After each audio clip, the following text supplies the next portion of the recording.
ரிஷப ராசி அன்பு சொந்தங்களுக்கு வணக்கங்க. எல்லாரும் எப்படி இருக்கீங்க? கண்டிப்பாக நலமாக இருப்பீங்க, வளமாக இருக்கீங்கன்னு நம்புகிறேங்க. ரிஷப ராசிக்கு இந்த வீடியோ பதிவு ரொம்ப முக்கியங்க. அது ஏன்னு யோசிக்கிறீங்களா? அதை தெரிஞ்சுக்கிறதுக்கு முன்னாடி முருகப்பெருமான மனசார வேண்டிக்கோங்க. நீங்களும் நான் சொல்கிற மந்திரத்தை 3 முறை சொல்லிக்கிட்டே உங்களால் முடிஞ்சதுன்னா கமெண்ட் பாக்ஸில் ஒரு முறை கமெண்ட் பண்ணுங்கள். ஓம் முருகா போற்றி, ஓம் முருகா போற்றி, ஓம் முருகா போற்றி. என்னை காக்க வைத்த கந்தா கடம்பா கதிர்வேலா, நீதான் இந்த ரிஷப ராசிக்காரர்களை வழிநடத்தி வாழ்க்கையில் செழிக்க வைக்க வேண்டும். முருகனோட காலடியை தொட்டு வணங்கி இந்த பதிவை நான் தொடங்குறேங்க. எல்லாரும் எப்படி இருக்கீங்க? ரொம்பவே நல்லா இருப்பீங்கன்னு நம்புகிறேங்க. பொதுவாக நம்மளுடைய எல்லாருடைய எதிர்பார்ப்பு என்ன தெரியுங்களா? நம்ம தேக ஆரோக்கியம் இருக்கணும், வளமாக இருக்க, வாழ்க்கை இருக்கோ இல்லையோ பணத்துக்கு தட்டுப்பாடு இல்லாமல் இருக்கணும். யார்கிட்டையும் கையேந்தி வாழ்கிற ஒரு வாழ்க்கையை மட்டும் வேண்டவே வேண்டாண்டா சாமி அப்படின்னு எதிர்பார்ப்போம். கஷ்டமும் வரட்டும், வேண்டான்னு சொல்லலை, ஆனாலும் கொஞ்சமாச்சும் என்ன ஏதாவது ஒரு ரெஸ்ட் கொடுத்து கஷ்டம் வந்தால் பரவாயில்ல. இந்த கடவுள் ஓயாமல் அடுத்தடுத்து அடிமேல அடியாக போட்டுக்கிட்டே இருக்காரு. ஏதாவது ஒரு மாற்றம் பிறக்குமா? இந்த நாள் எப்படி இருக்குமோ, இந்த வாரம் எப்படி இருக்குமோ, இந்த மாதம்தான் எப்படி இருக்குமோன்னு தெரியல. இந்த 2024 தான் நம்மளை வச்சு செஞ்சுது. இந்த 2025லையாவது நல்ல காலம் பிறக்கும்னு நினச்சோம். நம்மளும் பார்த்துக்கிட்டே இருக்கோம். இந்த வருஷமே முடிய போகுது, இந்த 8வது மாதமே வந்துருச்சு. இன்னைக்கு வரைக்குமே வாழ்க்கையில் பெருசாக எந்த ஒரு முன்னேற்றமுமே இல்லை. ஆனால் ஒரு விஷயம் சொல்கிறேங்க, இந்த பரீட்சை எழுதுவோம், முதல்ல மெதுவாக எழுதுவோம், தெரியாத கேள்விக்கெல்லாம் பதில் யோசிச்சுட்டு இருப்போம். ஆனால் இந்த பரீட்சை முடியக்கூடிய சமயத்தில் பார்த்தோன்னா கடகடன் எழுதியிருப்போம். ஸோ அந்த கடைசி நேரத்தில் எழுதினது கூட நமக்கு நல்ல மதிப்பெண்கள் கொடுத்துருக்குங்க. அந்த மாதிரி தான் உங்கள் வாழ்க்கையும் இந்த வருஷ கடைசியில் தான் நிறைய விஷயங்களில் உங்களுக்கு மாற்றத்தை கொடுத்து உங்கள் வாழ்க்கைக்கு நல்ல முன்னேற்றத்தை கொடுக்க போகுது. அது என்னன்னா, திருக்கணித பஞ்சாங்கத்தை வச்சு பார்க்குறப்பவும் சரிங்க, காலபுருஷ சக்கரத்தில் சொல்லக்கூடிய இந்த 12 ராசிகளுக்கும் ஒரு சில மாற்றங்களை கொடுக்க போகுதுங்க. பலருக்கு பலவிதமான எதிர்பார்ப்புகள் இருக்கும். முக்கியமாக வேலை எப்படி இருக்குமோ, நல்ல தொழில் இருக்குமா, வாழ்க்கையில் நம்ம ஒரு படி மேலே ஏறுவோமா அப்படின்னு தெரிஞ்சுக்கிறதுக்கு ரொம்ப ரொம்ப ஆசைப்படுவோம். அதே மாதிரி இந்த மாதத்தை பொறுத்த வரைக்கும் கிரகங்களினுடைய மாற்றமும் இருக்குது. அதற்கு காரணமாக எந்த மாதிரியான பலன்கள் சிலருக்கு பார்த்தீங்க அப்படின்னா பதவி உயர்வு, சம்பள உயர்வு எல்லாமே கிடைக்கும். அதே சமயம் சில ராசிக்காரர்கள் பார்த்தீங்கன்னா வாழ்க்கையில் பெருத்த போராட்டம் எல்லாம் இருக்க போகுது. அது எந்தெந்த ராசிக்காரர்களுக்கு நல்ல விதத்தில் இருக்க போகுது, எந்தெந்த ராசிக்காரர்களுக்கு போராட்டமாக இருக்க போகுதுங்கிறத தெளிவாக தெரிஞ்சுக்கலாங்க.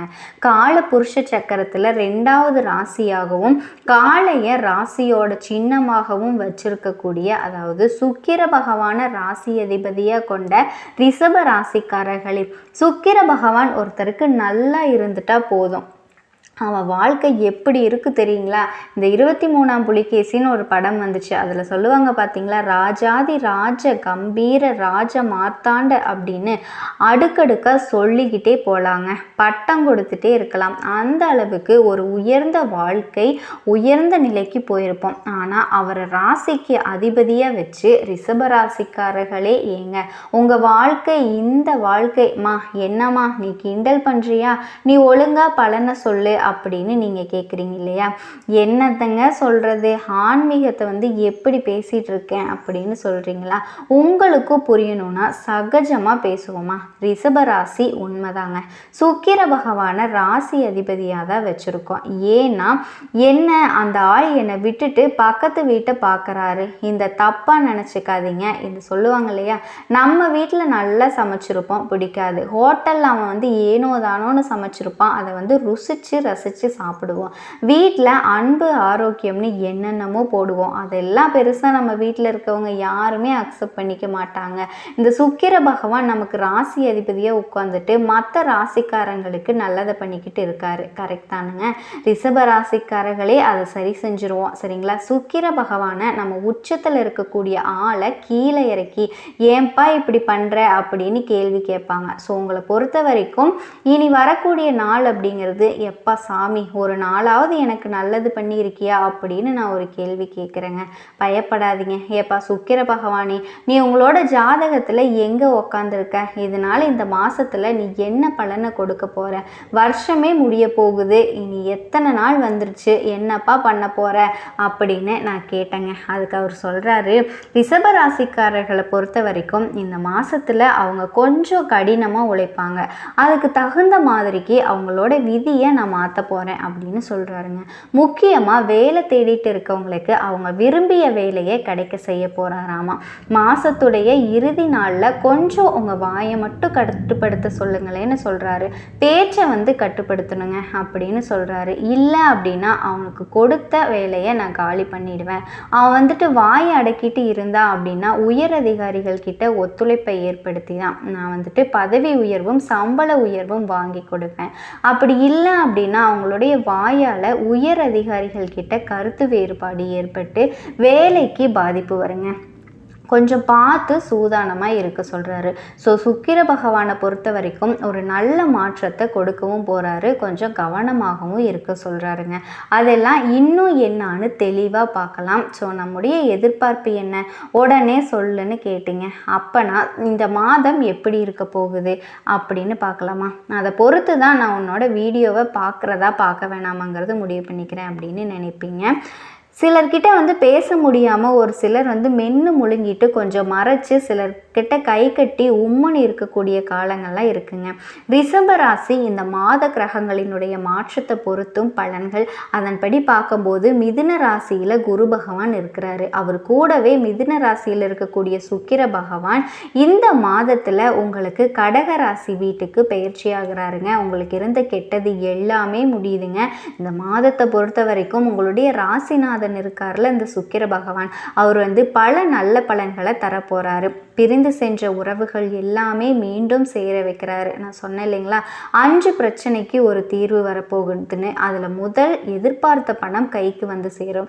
2வது முக்கியமாக சுப நிகழ்ச்சிகள் எல்லாமே நடக்க இருந்துச்சு இல்லையா, அந்த சுப நிகழ்ச்சிகள் நடக்கும். விருந்தில் கலந்துக்குவீங்க. கேளிக்கை நிகழ்ச்சியெல்லாம் கலந்துக்கிட்டு மனசுக்கு நிம்மதி ஏற்பட போகுதுங்க, மகிழ்ச்சி ஏற்பட போகுது. உங்களுக்கு சாதுரியமான பேச்சினால வெற்றி கிடைக்க போகுது. தோல்வியை சந்திச்சுட்டு இருந்தீங்க அப்படின்னா அந்த 4வது விஷயம் அது நடக்க போகுதுங்க. அடுத்ததா முக்கியமான ஒரு விஷயம், 5வது விஷயம் என்ன அப்படின்னா தேக ஆரோக்கியம், அதாவது உடல் ஆரோக்கியம் அப்படிங்கிறது ரொம்ப கஷ்டத்தை கொடுத்துட்டு இருந்துச்சு இல்லையா, அந்த கஷ்டங்கள் விலகி உடல் ஆரோக்கியம் மேம்பட போகுதுங்க. ஸோ இந்த 5 விஷயத்தை தீர்வாக வச்சுக்கிட்டு பலன்கள்னு பார்த்தோம் அப்படின்னா பண விஷயத்தை பொறுத்த வரைக்கும் ரொம்பவே சிக்கல்களை சந்திச்சுட்டு இருந்தீங்க இல்லையா, ஸோ அதற்கு ஒரு தீர்வு வரப்போகுதுங்க. சூரிய பகவானை பொறுத்த வரைக்கும், அதாவது உங்களுடைய சுகாதிபதி சூரியனுடைய சஞ்சாரம் அப்படிங்கிறது உங்கள் ராசியில் 6ஆம் இடத்தை பார்க்கறதுனால திடீர்னு உடல் ஆரோக்கியம் பாதிக்கப்படுறதுக்கு வாய்ப்பு இருக்குது. எல்லாருக்கும் எல்லாமே இது நடக்கணும்னு சொல்லலைங்க, ஒரு சிலருக்கு நடக்க வாய்ப்பு இருக்குது.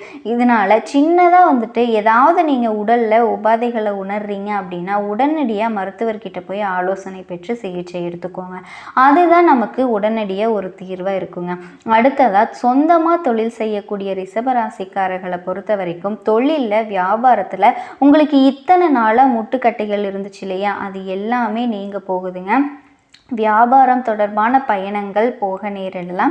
அதுவும் உங்களுக்கு சாதகமாக தான் இருக்கும். பணவரத்து அப்படிங்கிறது திருப்தியை கொடுக்குங்க. இதை தொடர்ந்து உத்தியோக பணிகளில் இருக்கக்கூடிய அன்பர்களை பொறுத்த வரைக்கும் கடினமாக உழைக்க வேண்டி இருக்குங்க. அந்த உழைப்புக்கு ஏற்ற பலன்கள் கண்டிப்பாக உங்களுக்கு கிடைக்கும். நல்ல பலன்கள் கிடைக்க போகுது. அடுத்ததாக உத்தியோக தொடர்பாக இடமாற்றம் ஏற்படலாம். குடும்பத்தை பொறுத்த வரைக்கும் குடும்பத்தில் வீண் வாக்குவாதங்களில் ஈடுபடாமல் இருந்தீங்க அப்படின்னா ரொம்பவே நல்லதுங்க. உங்களுக்கும் நல்லது, குடும்பத்துக்கும் நல்லது. ஏன்னா ரிஷபராசியை பொறுத்த வரைக்கும் சண்டை போட ஆரம்பிச்சிங்க அப்படின்னா உங்களை மாதிரி ஒரு சண்டைக்காரங்களை பார்க்கவே முடியாது. அதனால தான் சொல்கிறேன். அடுத்ததாக கணவன் மனைவிக்கிடையே ஒருத்தருக்கு ஒருத்தர் விட்டு கொடுத்து போகிறது ரொம்பவே நல்லதுங்க. மேலும் குழந்தைகளுடைய முன்னேற்றத்தில் அக்கறை காட்டுவீங்க. அடுத்ததாக பெண்களை பொறுத்த வரைக்கும் ரிஷபராசி பெண்களே, உங்களுடைய சாதுரியமான பேச்சுக்கள் மூலமாக காரிய வெற்றி உண்டாகும். பிரிந்து போனவர்கள் கூட உங்களை தேடி வரக்கூடிய அமைப்பு இருக்குங்க. அடுத்ததாக கலைத்துறையில் இருக்கக்கூடிய அன்பர்கள் நண்பர்களை பொறுத்த வரைக்கும் ரொம்பவே பக்குவமாக பேசி நடந்துக்கோங்க. நட்பு வட்டாரத்துலேயும் சரி, உறவுக்காரர்கள்கிட்டேயும் சரி, அதுதான் உங்களுக்கும் நல்லது கூட. அடுத்ததாக எந்த ஒரு காரியத்தை எடுத்தாலும் சரிங்க, அதுக்கு சாதகமான பலன்களை பெற்று வாக்குவாதங்களை தவிர்க்கிறது ரொம்பவே நல்லது. எந்த ஒரு விஷயம் எடுக்கணும் அப்படின்னு நீங்கள் நினச்சிங்கனாலும் அது உங்களுக்கு நல்ல முடிவு கொடுக்குமா, இல்லை அதுக்கு ஏதாவது ஆப்போசிட்டாக நடக்குமா அப்படின்னு தெரிஞ்சுக்கிட்டு நீங்கள் ஒரு விஷயத்தை தொடங்குனீங்க அப்படின்னா, பிளான் பண்ணி செஞ்சீங்க அப்படின்னா கண்டிப்பாக உங்களுக்கு நல்லது நடக்குங்க.